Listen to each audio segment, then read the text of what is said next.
especially the most recent American Rescue Plan aid, can and will be put to use in their schools and their classrooms, and what some of their ongoing needs and learnings have been over the past year as we've all dealt with the pandemic. Before I get started, let me just recognize a couple of folks who've helped us put this briefing together. So first off, we are hosting this in conjunction with STEMx, which is a network that Vince will talk to in a moment, of nationwide advocates for STEM education across the country. And we have a number of co-sponsors I just want to recognize. So that's Microsoft, the Society of Hispanic Professional Engineers, Cognia, the American Association of Colleges of Teacher Education, the American Society of Landscape Architects, Universal Technical Institute, and Girl Star. And so with this, we will proceed with 5 or 6 minutes of remarks from each of our speakers in order. And then we will have some time for questions from the audience. And those of you who are participants in the webinar today, you can ask questions and chat as you like while we're proceeding, and we will pay attention to that and provide you with feedback. So thanks to everybody who's attending and also everybody watching on YouTube as well. So let me turn first to Vince Stewart, Executive Director of the California STEM Learning Network. Vince, the floor is yours. Great, thank you, James. Good morning or afternoon, depending on your location. Once again, I'm Vince Stewart, the Executive Director of the California STEM Network, which is a project of Children Now. And Children Now is a statewide advocacy, policy, and research organization that focuses on issues affecting youth from birth to age 26, and we're based in the San Francisco Bay Area. Again, I want to thank James. I want to thank my fellow panelists, as well as the STEM Education Coalition and STEMx for hosting this briefing. And I certainly want to welcome and thank all of you for participating. To start, I'd like to give a little bit of background on STEMx. As some of you know, STEMx is a multi-state national coalition that advocates for STEM, amplifies what works in practice, and sustains a professional STEM community dedicated to the advancement of STEM education. Originally started as a partnership of 4 states, STEMx has grown to include leading STEM organizations from more than a dozen states and territories, and is focused on issues like increasing the number of STEM teachers, improving student achievement, and inspiring innovators and STEM leaders of tomorrow. As I mentioned, I oversee the California STEM Network, which brings together leaders and stakeholders from K-12, higher education, business and industry, government, community-based organizations, and philanthropy to advance public policy, advocacy, communications, and outreach with the goal of ensuring that all of California's 9 million plus kids have access to high quality STEM teaching and learning in their schools and communities.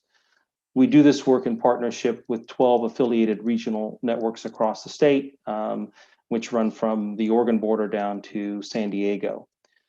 Today, I've been asked to share my perspective as a leader of a statewide STEM network regarding the current state of STEM instruction during the COVID-19 pandemic and recovery. For me, it's clear, and I believe many other feel the same, the COVID-19 pandemic laid bare the long-standing and significant disparities in our educational system. As we transition to near universal distance learning, far too many students lack the devices and adequate internet service to access their educational instruction. Students of color and those from low-income families struggle the most. Many have fallen far behind or dropped out of our system entirely. In addition to the digital divide, we saw a significant narrowing of the school curriculum. Just last week, I met with an elementary school science teacher who had to take it upon himself to purchase and assemble 4,000 science kits that were delivered to the homes of his students, or students in his district rather. In addition, he provided professional development in science to elementary teachers in his district.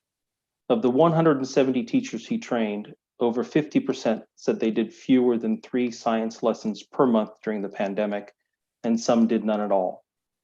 So assuming that's reflective of the schools across our state, we have significant ground to make up in STEM, particularly in science and math, and students will need a multitude of supports to facilitate their learning recovery. California, unlike other states, has yet to return to in-person instruction at scale, but we are well on our way.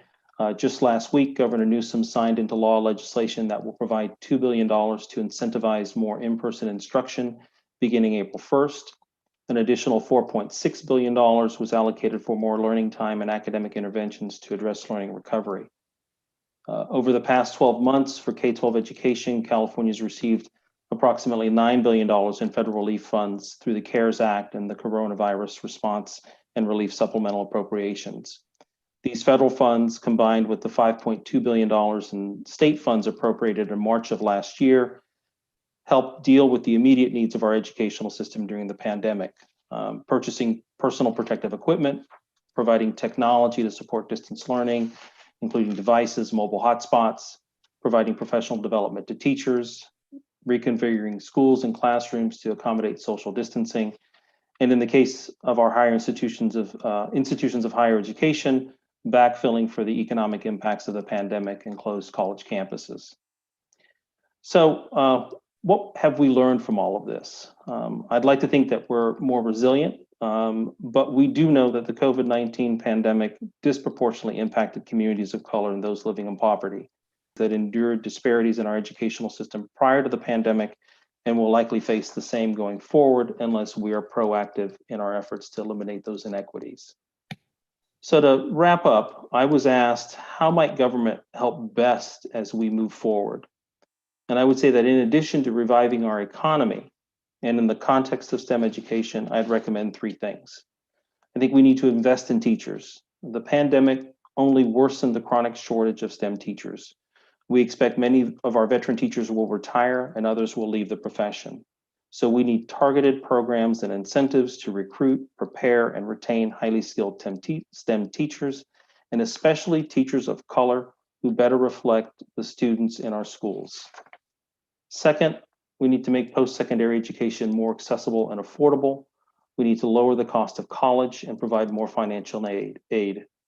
In my estimation, all students need some form of post-secondary education or training to get a good job and earn a living wage. And then third, we need to invest in early STEM education. Disparities in student performance in STEM subjects like math and science show up early and only get worse over time. We need all kids to be on track and grade level proficient in these subjects, ideally by grade 4, but certainly no later by the 8th grade. So with that, I want to thank you for your time and attention, and I'll turn it back over to James. Thank you, Vince. So next, we're going to turn to Elisa Cooper de Uribe, who is the most recent New Mexico Teacher of the Year. Elisa, the floor is yours. Thank you, James, and thank you to all the panelists and participants and listeners joining us today. I appreciate the opportunity to share more about some of what my and my colleagues' teaching experience looks like this school year. And first, I must say that it continues to be very much in flux. When we are teaching this year, I have to say we began with online only, and we have continued with some in person, and then we have continued as well. Let me go back to this slide. Now to full in-person that will be beginning on April 5th. So this year I have taught in fully online model, a hybrid model with some in-person learning for small groups 2 days a week, combined with online instruction, and will soon welcome 2/3 of my students into the classroom each day while teaching the remaining students online at scheduled simulcasting times while providing the students at home with equivalent materials, instruction for students and parents to follow, and online feedback. If it sounds like a lot, it definitely is. Planning for and teaching in 2 different modalities this year requires a lot of deep thinking and strategy that I'll continue to refine. And I should also note that I teach 1st grade in Spanish, a language that most of my students only began hearing for the first time in kindergarten. I teach in Albuquerque, New Mexico at New Mexico International School, which is a language immersion school that does have an international baccalaureate program focused on the transdisciplinary connections between STEM subjects and language arts and all of the other subjects that we teach. But STEM teaching this year has been marked by positive surprises in addition to the challenges. Some of the challenges lie in providing meaningful and equitable experiences that all students can engage with, much like Mr. Stewart said. And though I and many other teachers have designed learning experiences to provide synchronous input and opportunities for collective thinking and discussion, as well as asynchronous opportunities for individual engagement with the projects and explorations, it has required a lot of time to prepare and make materials available to students at personal expense of the teachers. We have used a significant amount of our own money to make this happen, to make kits and other supplies as we've created and adapted our curricula. And even so, not all families have the ability to access them. So for STEM, we depend heavily on everyday materials that many households are likely to have. But in this way, we have built bridges, experimented with plant growing conditions, created and tested parachutes, reported on the changes we observe in the states of matter, and that's just scratching the surface. So that has been a positive result, especially because the spectrum of materials and access to them have led many of us to center our STEM instruction in the design process, which has resulted in more agency and reflection for students. Our remote learning formats provided more flexibility in timing than we typically have, especially because my school has a limited homework policy. Many of us have invited guest speakers using Skype a scientist, using community experts, and we've even partnered with organizations like Food Corps to center a variety of STEM learning experiences around a single theme. All this has been positive, and it has necessitated a minute organization of learning experiences, including things like virtual math lesson inquiry boards like Jamboard that incorporate the students' lives and shared interests. So this is significant overtime hours for all teachers in planning and preparation for STEM. And though not sustainable as a model for planning in the long run, I and many of my colleagues have found that this time has helped us lay the groundwork for stronger connections among the various branches of STEM. And I would prefer to say STEAM because we have had the opportunity to think more critically about the intersections of scientific thinking and skills and artistic thinking. My school has received positive feedback for our STEM-related learning experiences, and I've been delighted to see the variety and creativity that students have brought to the table precisely because the homeschool connection has opened some doors for student agency. Honestly, STEM education during this time of COVID has been one of the saving graces in my experience and others in Albuquerque in terms of student engagement. But as I mentioned before, making this work still requires funds, either the schools or the teachers. And my hope is that the balance will shift so that educators pay less out of their own pocket for their students' access to materials. Additionally, many teachers have gone out of their way to seek professional development opportunities for STEM instruction in multiple modalities. And one of my most helpful sessions was offered free of charge by our local Children's Science Museum. But the major shift in successful STEM education in the long run will require funding for cost-based professional development, and schools need to pay for that too. The funding processes as they currently stand significantly limit both the schools and individual teachers' access to sufficient funding. Everything from math workshops to the 3D printer and hydroponic system that our new middle school would like to procure. So in terms of federal funding, we are really grateful for the relief that has been offered and for Title II funding, for example, for professional development, but more flexibility is necessary for this to be best utilized. Funding currently has to align each year with how our school writes its application. And so we often are restricted in the professional development opportunities that we can have based on Title II funding. If we're to better serve schools with funding, federal funding could allow for meeting the needs of staff as they change in the interim from when applications are submitted to the actual school year. And additionally, we understand the request for reimbursement model for funding. Federal support, though, can better support educators if there's a process for pre-approval for funding. This can assure that schools have their expenses covered before extending the funds for professional development in our needs. So if there's also a way for funding to be more directly funneled to educators, that would be incredible. And lastly, in terms of funding, with a shortage of teachers for teachers of color are fundamental to the success of programs like ours and to the success of our students who need role models with whom they identify. Federal funding for tuition assistance for future educators and those seeking higher education degrees within the professional, it's critical to developing a continuously qualified workforce. I have many years ahead of me to teach and learn, and I hope to do so with teachers who feel supported and prepared, because I anticipate that we will be working with a lot of flux into the future as well. Thank you. I'll turn it back to you, James. Thank you very much. So our next speaker is Dr. Anthony Jackson, who's the superintendent of Vance County School System in North Carolina. Dr. Jackson. Good afternoon, and thank you all for the opportunity to share not only on this topic, but to also share what we like to call the Vance County story. I have the distinct privilege to serve as the very proud leader of a community that sits just north of Raleigh, North Carolina, and north of Durham, North Carolina. And so I've been asked to address specifically how we've adjusted our STEM programs during this period of COVID, and what are some of those challenges that have pushed us to think. I would like to say that, one, we have been in a mode of reimagining education here in Vance County for about the past 3 to 5 years, including and building into our fabric a very robust understanding of STEM and STEAM as levers for improving the educational outcomes of our youngsters. And so, but COVID, as a school leader, I have to just say that COVID caught us all off guard. A year ago this week, we all received that call that schools would not continue in the regular format. And as a leader, we had to go into rapid recovery and develop systems that would continue learning opportunities for our kids.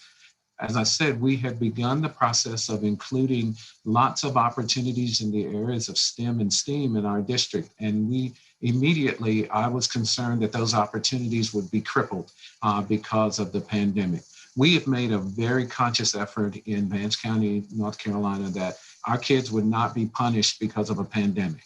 We made it clear that we would do whatever, if that meant that we would have to train our teachers differently, that we would have to implement different teaching strategies to make sure that their needs were met, we were willing to do that. So we immediately stood up our one-to-one learning process with devices. We had every single kid was prepared for remote learning on the first day of school.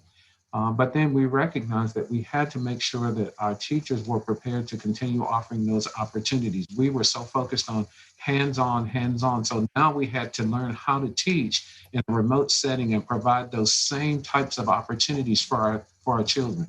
And so that was a heavy lift, because teaching in the classroom is not the same as teaching remotely, and we had to be sensitive to our teachers. So we exercised a lot of grace in that area while we prepared them for that. And so then access to tools and resources, by just putting the device in the hands of children, it still did not give them access to some of the other tools that they had at school, in terms of some of the rocketry and probes and some of the lab equipment that they were used to using, even manipulatives for mathematics and things of that nature. So we had to really rethink what that learning opportunity would look like from home. And then we had to use available financial resources to now think differently about the resources we were going to purchase, because buying a classroom set was no longer an acceptable way of passing out resources. So when many people thought that by going remote and virtual, we would probably save some money, it's actually been a little more expensive, because now, because of safety protocols, we now have to provide each child almost with their own individualized devices, individualized sets of manipulatives to complete those kinds of things that we're wanting our teachers to do. And then there was this whole notion of just time and space and place. Getting kids to that, to really ignite that love of science and mathematics and music and art in a virtual setting. That was a heavy lift, and it wasn't as authentic as we wanted it to be. So we really had to work hard on that.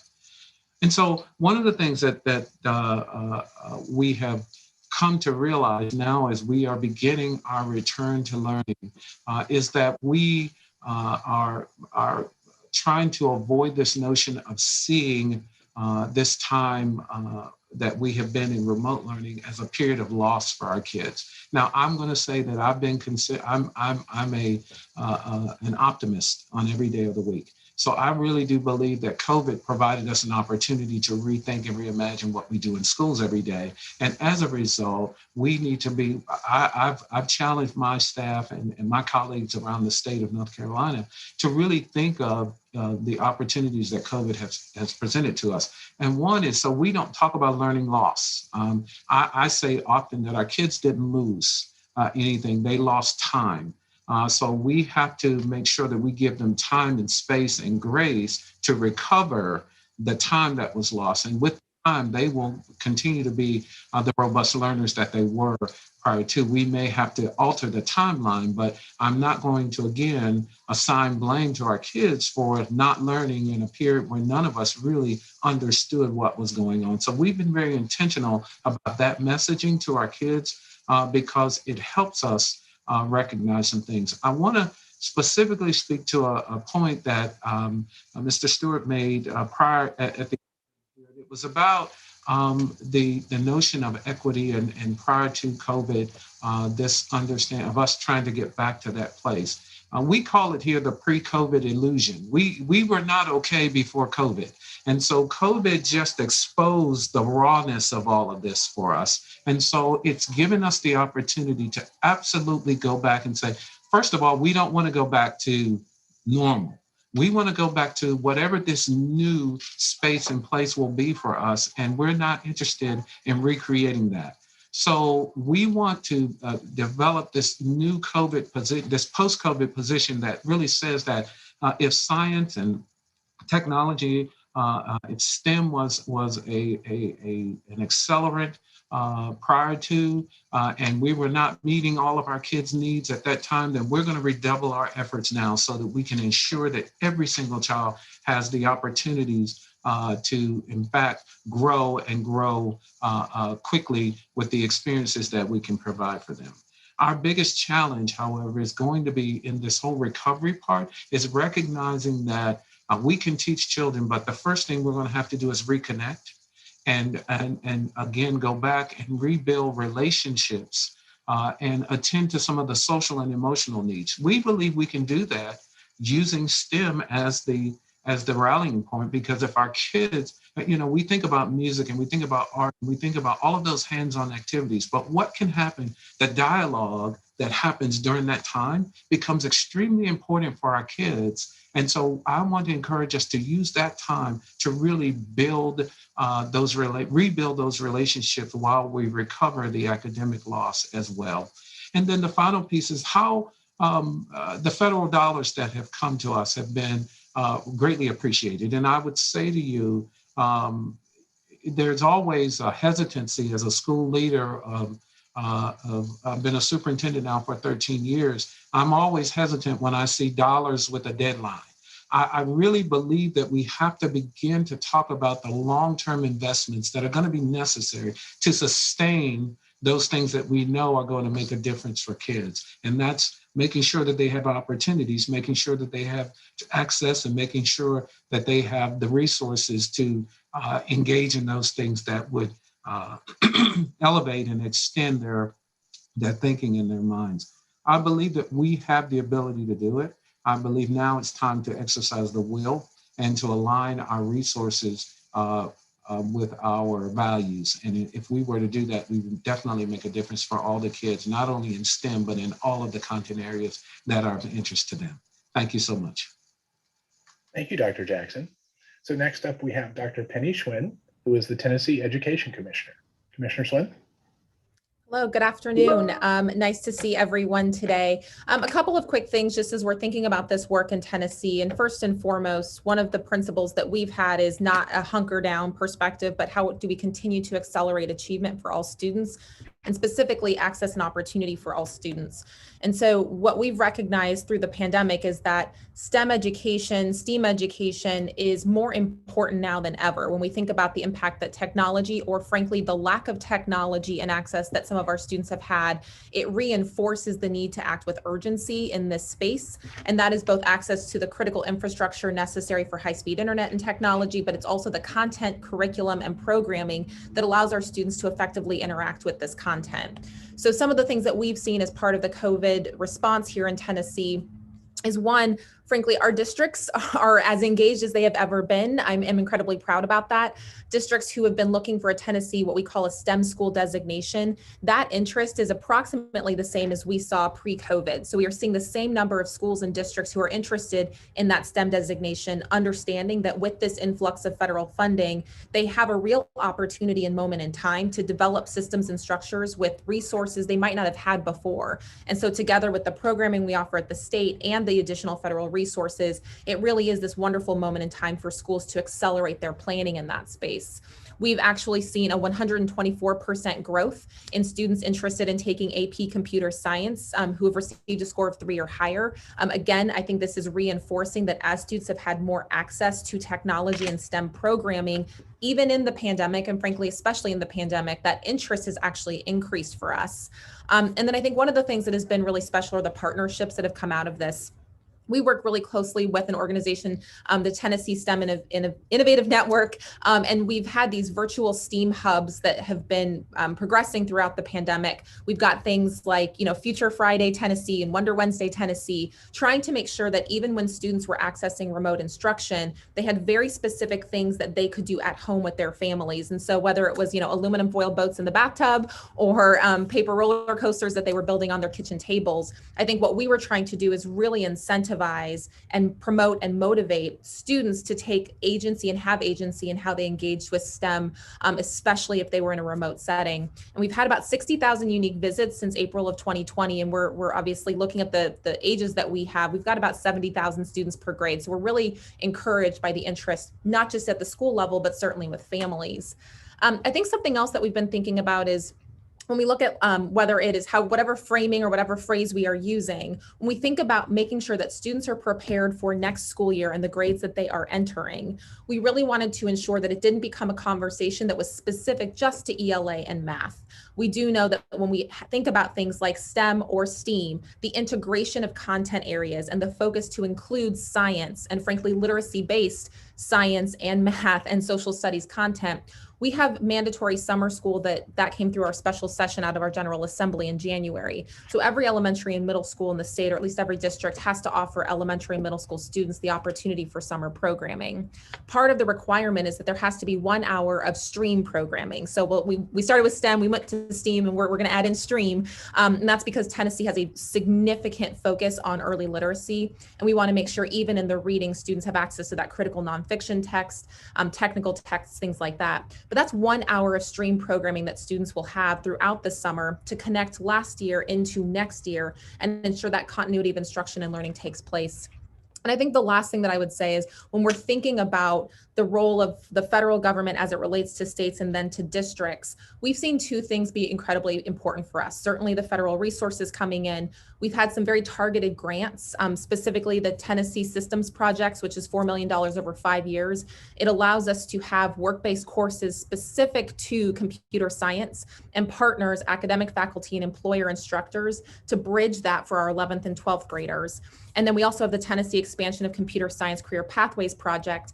And that's 5 years to target rural access. And we think about equity. We think in Tennessee a lot about our rural districts, the lack of access to high-speed internet and what that means for the limitations in true STEM programming. And so making sure that we have more computer science expansion in our rural communities. The second thing that I would say would be incredibly helpful when we think about the federal role in particular is around not just holding the line, but accelerating and advancing the incentives and accountability related to moving STEM forward. So you think about investments in ensuring we have more teachers who are qualified and endorsed to teach science, technology, engineering, and math. That can be incentives, that can be incentivizing dual endorsement, dual certification programs in our ed prep providers. But how do we ensure that those folks who can teach it actually go into teaching and are incentivized to do so? And in the same way, when we think about investments, I think we would have loved in Tennessee, given the strength of our economy right now, to use some of those federal resources for longer term investments. And very specifically, it is about that one-to-one matching with computers. We all invested, we've purchased millions of computers in school systems across the country, but the investment that's now going to be at the state and local level to continue to supply and replace those devices over time is pretty significant. And I think having some flexibility in how we're able to target those dollars and ensure that we're able to have that continuity of access to both the technology as well as the programming is going to be really important to ensure that our students have equity of access regardless of the district they are in and regardless of the place they live in our state. Thank you very much. So our final speaker today is Dr. Tracy Brown, who is Director of Guidance, Counseling, and College Readiness at Irving, Texas Independent School District. Dr. Brown. Good afternoon to everyone, and thank you to the STEMx team for having me here. And I'm really excited to be a part of this panel discussion. My name is Dr. Tracy Brown, and I'm the Director of Guidance, Counseling, and College Readiness in Irving ISD. Irving is one of these suburban areas near Dallas-Fort Worth. And we have about 33,000 students in our district. We're about 85% of our students are economically disadvantaged. We have about 73% of our students are Hispanic, about 12% are Black, and the remainder of the percentage is others. So we are a very diverse district. And in our district, we have been very concerned with the whole child. For our school counselors, we are extremely concerned and want to be sure that our students' basic needs are provided for. We understand that students are unable to learn if they have barriers in the classroom. And certainly I think we can all agree that COVID-19 has presented a huge barrier to learning for our students. But as counselors, we are often the bridge that helps to close those barriers and help to close the gaps and remove the barriers to students learning in the classroom. We also have not only suffered from COVID-19 and the pandemic, but here in Texas, we also had the challenge of the recent snowstorm. So that posed a huge barrier to our students to be able to access the learning environment. Even basic things like water and food and shelter came into question for our students and our families. So our job as counselors in our district is, again, to help remove barriers, whatever those barriers are, whether they be social, emotional. We know that in the remote learning environment, our students suffer from disconnection with those that really love them and support them. Our families are struggling as it relates to job loss and so forth. So our counselors, I will have to say, are doing an amazing job of trying to keep our students engaged in the learning environment, trying to give them hope and motivation so that they understand that even though there are challenges, they can meet those challenges, and we're walking alongside them to help them do that. As it relates to college and career readiness, we are working extremely hard with multiple partners in our area. Our school counselors, again, are engaging with the Dallas College. We're engaging with Texas Instruments to build a hedge of support for our students and to not only help them academically in that process, but also to make sure that we're helping our students to create a pathway for success in their post-educational pursuits. So with that said, our school counselors, again, are keeping our students engaged, providing academic advisement. Parent education and involvement is important. As we all know, in the remote learning environment, parents had to become teachers for our students, and they often found themselves a little challenged in doing that. So one of the things we've really tried to make sure of is that we are connecting with our parents and providing them the tools that they need to understand the curriculum, to understand what the student is being taught, to understand the discipline that's necessary for the student to engage in the learning environment. So walking alongside our parents, our parent engagement department has done a phenomenal job of working with parents to keep them motivated and involved. Crisis response and social emotional support has been, again, extremely critical for our students. We know that COVID-19 has affected their mental health. And we provide community resources and access to crisis agencies in our area so that as students are going through this tumultuous time, they are then able to access the resources that they need to get mental health support. College and career access has been extremely important for us. We have a program that is called the Dallas County Promise. here in the Dallas area. And the Promise program affords students the opportunity to go to college for free. They get their tuition paid for as long as they complete their college application, they complete their financial aid application. They are able to access the financial resources that they need to go into to Dallas College, community colleges, and thrive there. We also, our students are involved in the Texas College Bridge program. That's another program that has been sponsored by our state. And that program helps students to be able to qualify to take college level courses upon graduation. So students are able to remotely take college prep English and college prep math. And in doing so, as long as they complete that program, they can start college without having to take developmental courses, which is a huge game changer for our students because they're not spending money on developmental courses. And that often, again, is a deterrent for students continuing on in college. Another initiative we have occurring in Irving ISD is dual credit. And we are really excited, again, to partner with Dallas College. We are in the efforts of making sure our teachers are credentialed to teach college level courses. And we have an outstanding dual credit program. Students are able to take these courses in high school that also meets their college associate's degree. And they're able to do that for free. So we're really excited about that. Industry-based certifications, we understand that all students are not going to want to go to college and earn a 4-year degree. And if that is the case, we still want them to be motivated and understand that they can continue on and they can get high living wage jobs right out of high school. So those industry-based certifications are extremely important. And we're trying to keep our students connected to industry partners that can hire them upon graduation from high school. So we're really excited about that. Lastly, our career education, our career and technical education department works again with our corporate partners, providing mentoring experiences.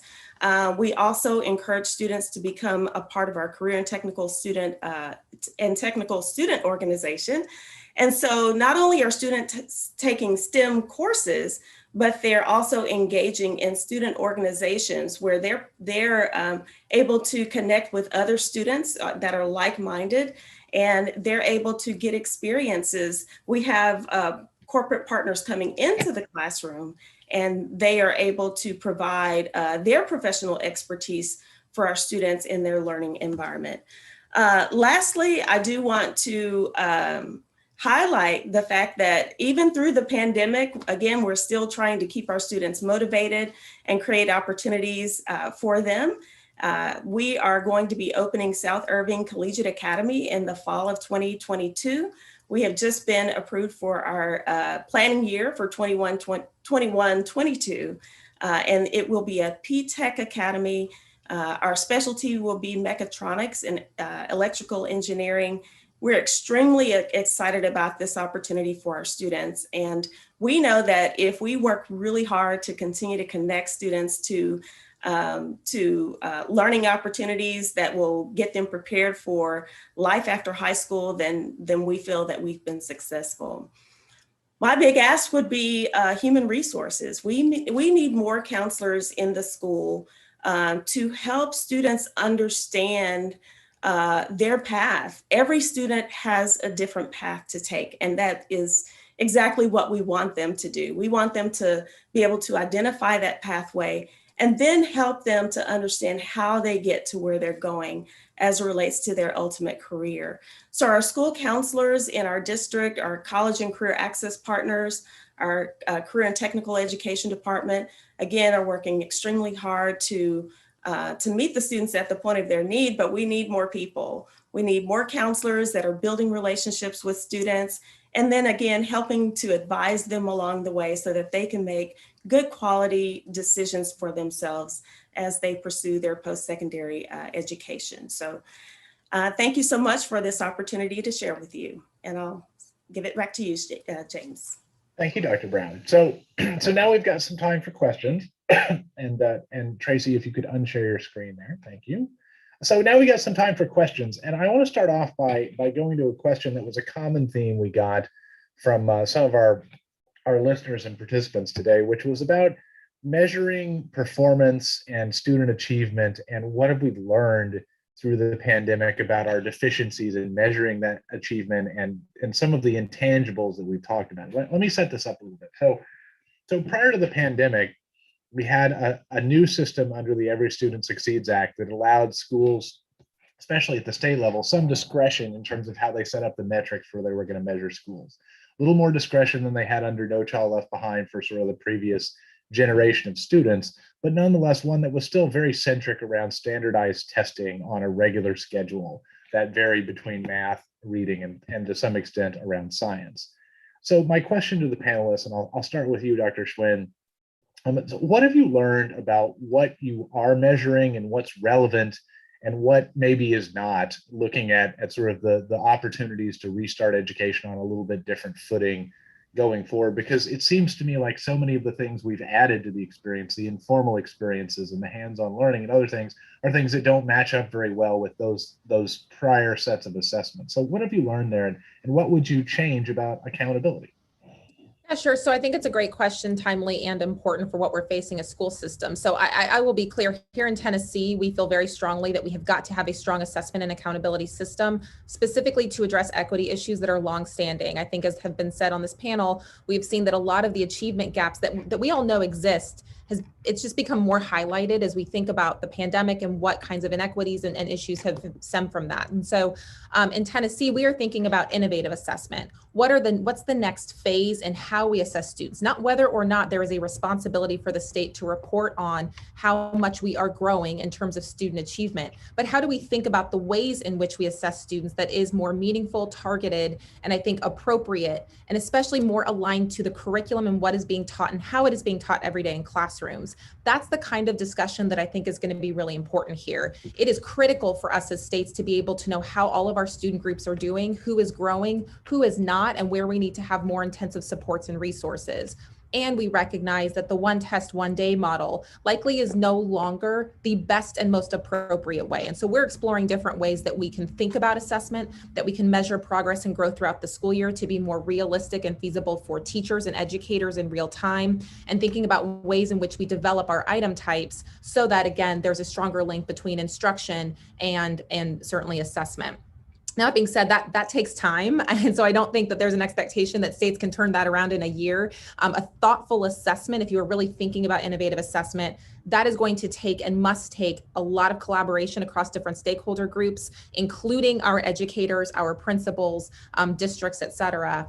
And it takes time to develop those items and make sure that they are doing what we want them to do. Now, as that ties to accountability, I think that there was a real strong conversation about what is the role of accountability, specifically around data transparency and making sure that if we are using public dollars, we are reporting on that effectively in a way that parents can understand, and that it really is about families having access to information about their children, teachers having access to information about their students, and then more importantly, a productive conversation about additional resources and supports that must be in place to then move that child forward. I think too often it becomes about the score and the test and not enough about what do you do with that information. It's the information that I think we are seeing highlighted during the pandemic as the most important thing that we need to focus on.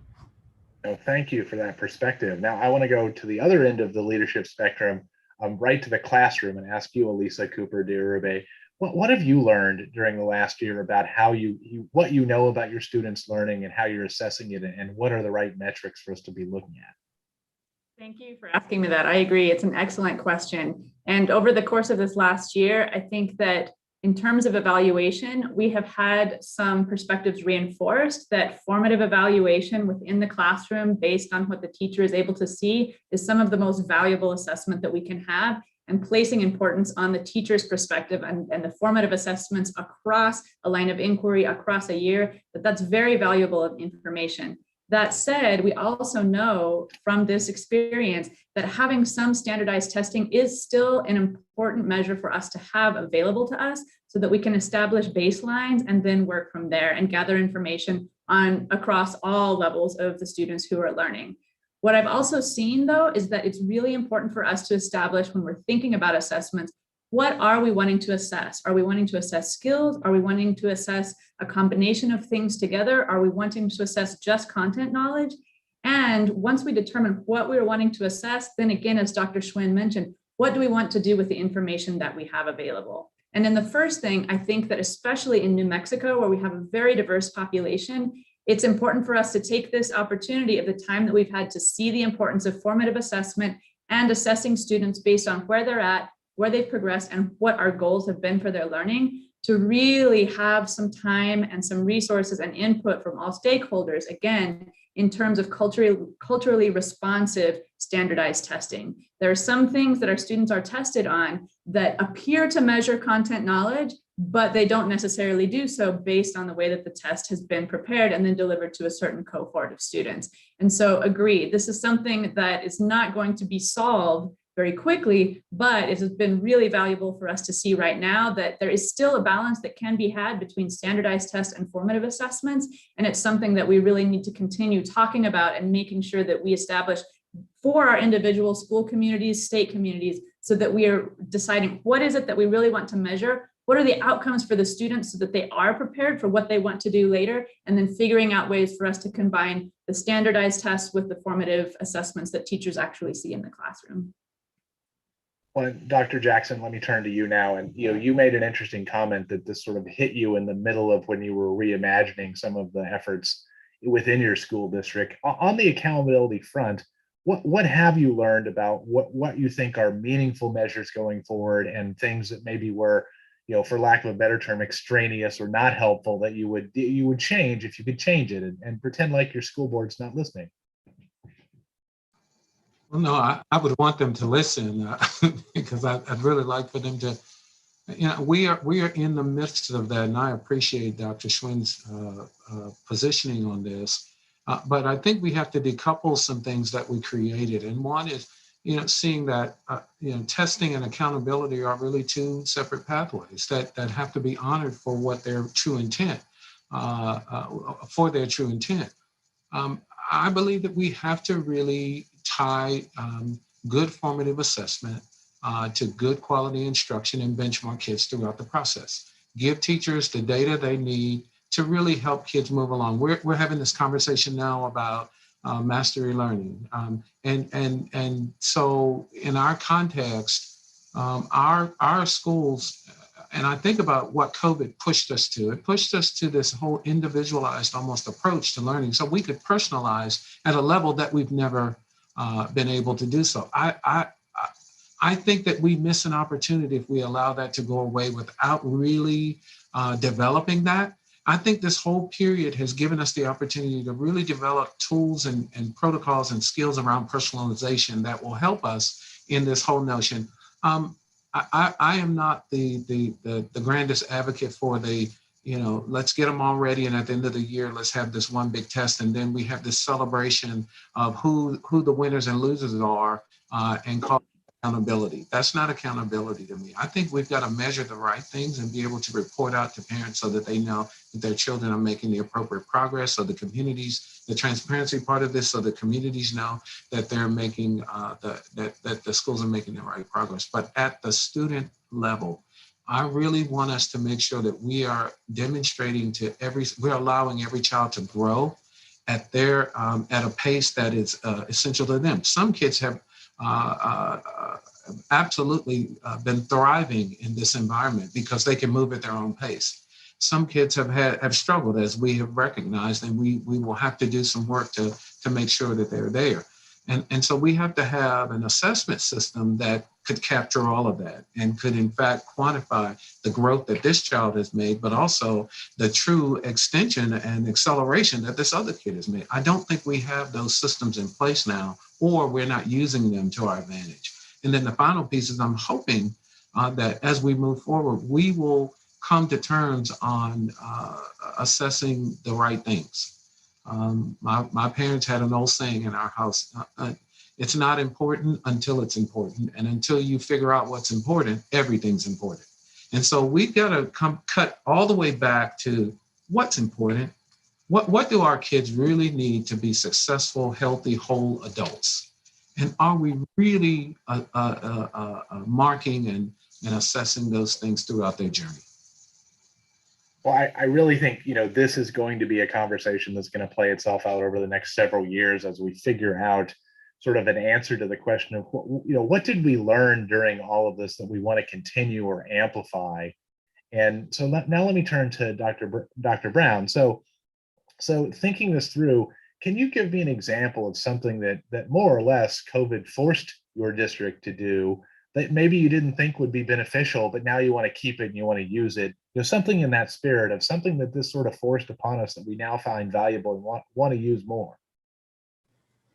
Yes, James. I think as I think about the adjustments our students had to make in response to learning remotely, we had to rely on technology. And, where a student would normally take the SAT or ACT and they would sit for that test in person, our kids were not able to do that. And yet we're still trying to encourage them to continue on to pursue their college and career dreams. Well, the question is, how are they going to do that if they're not able to sit for a test that is required to make a determination as to whether you're college ready? And so one of the things that I love about the Texas College Bridge program that was a huge game changer for us, for our students, is that it's all online, it's asynchronous, and we're starting with a diagnostic. So it's individualized for that particular student. So they're learning based on their learning needs, not based on, a set standard of what should be happening for them. But it's the student is taking the diagnostic, which helps us to collect data as to what are the learning needs for these individual students. And then as they're continuing on their learning path, that program is set up to help fill those learning gaps for the students. So COVID-19 actually forced us to be able to, to have to rely on more asynchronous options, more online options for our students to continue to help connect them to post-secondary education. So again, it was a huge game changer for us because again, had they not had that option, many of our students, I would venture to say it was 115 students, would not have been able to go on to college. And so we are in Irving ISD looking at online education to become the next step for us. As Dr. Jackson said, we're not going back to what was. We're trying to evolve into what can be for the future. What can we learn from this experience? And again, I encourage our counselors to have those conversations with students. Don't just look at what you don't have, look at what you do have and what do you have in your hands that you can take and make something of.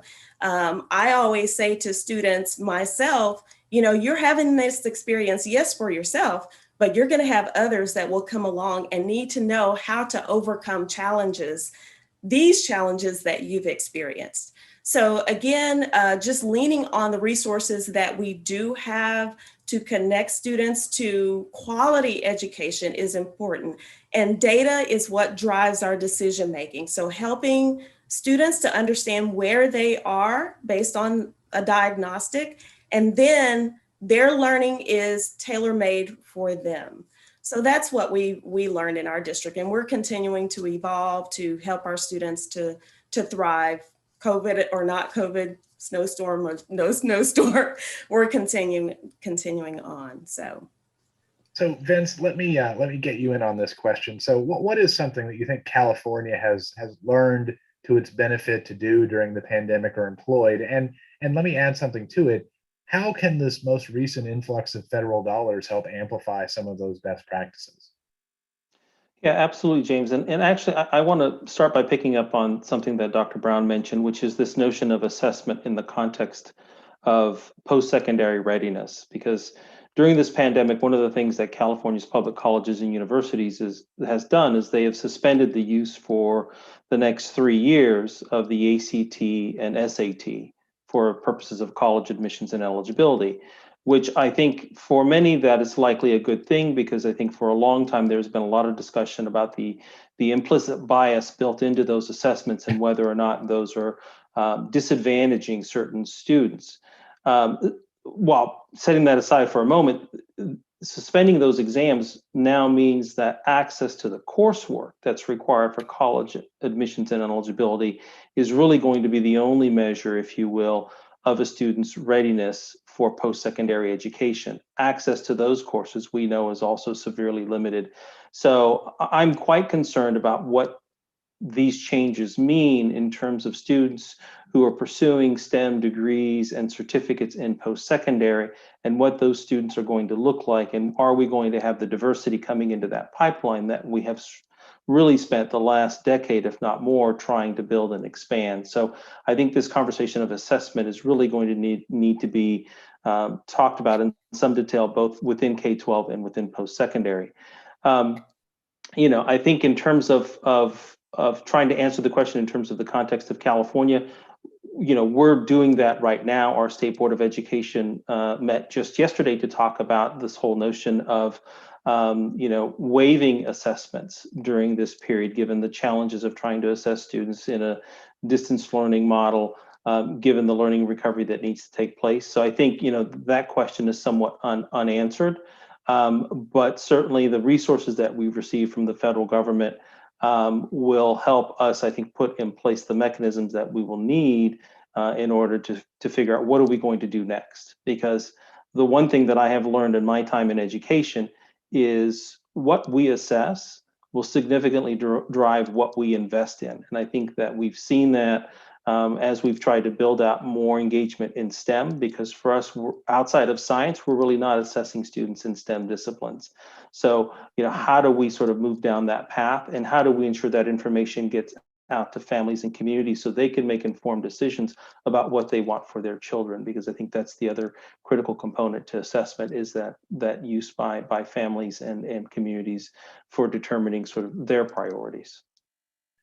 So on the heels of that, I want to go around one more time and ask sort of the $50,000 question, for lack of a better expression. So within your own school, your own context, what is something in the STEM arena that you plan to use federal funding for, and talk about that a little bit. So Elisa, can we start with you? Sure, we can. I know that in the case of my school, since we are a small public charter school, we are also a growing school, that much of the funding that we will receive will really be for the infrastructure of our STEM programs.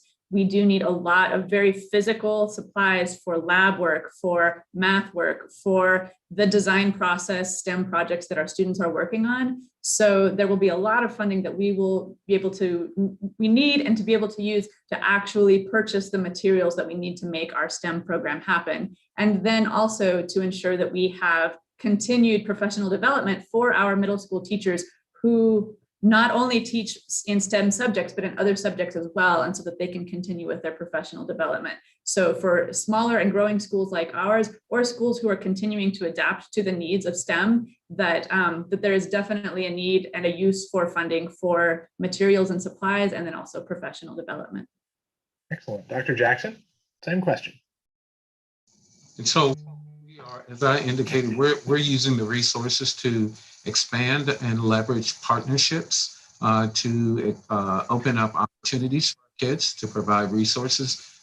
We're looking at relationships with groups like the Science and Math Center through the Burroughs Welcome Fund with our local universities. We're looking at a program with Smithsonian, the Museum at Home program, expanding that, and using, taking the current constructs of a virtual environment and really pushing our partners to develop vehicles to deliver the same quality opportunities to our kids, even in that format, because we don't know if we'll be going back and forth, but we have to be able to be as nimble and as flexible as we can to provide that. So we'll be using those resources to do that. Our hands-on science kits for our elementary children, because we know that they do best with very hands-on, very tactile opportunities to do things with their peers. And so those are some of the things that will be that are specifically related to STEM, as well as we have taken the opportunity to really accelerate the training of our teachers in the areas of robotics, because we really want to use that as an opportunity to really rebuild and to expand community for all kids, not just for a group of kids, but we're going to use that as kind of the rallying point because we have high interest in that area. Dr. Schwinn? So I think in Tennessee, one of the things that we have 3 buckets of our strategic priority, and that is, thinking about academics, student readiness, and educators. And in that student readiness bucket, we are planning to invest a significant amount of our federal dollars to innovative high schools, thinking about how do we have a stronger incorporation of STEM programming in particular in an innovative way. How do we connect that career, whether that is post-college or other post-secondary programs, but the ultimate career goals of students back into high school, and then pushing that back down into middle school, elementary school, et cetera. We're also going to be investing additional dollars into STEM programming. We have a state special school. It's a district that we run in a more rural area of the state, but redesigning that into what we hope to be a premier STEM program in the state. But I think it's about investing in long-term sustainable options for students and not having a flash in the pan solution and not having a one-time that will only last for 1 or 2 years, but really saying this is our time to invest in actual school systems, rethink and recreate the way that we approach educating, especially in the STEM areas.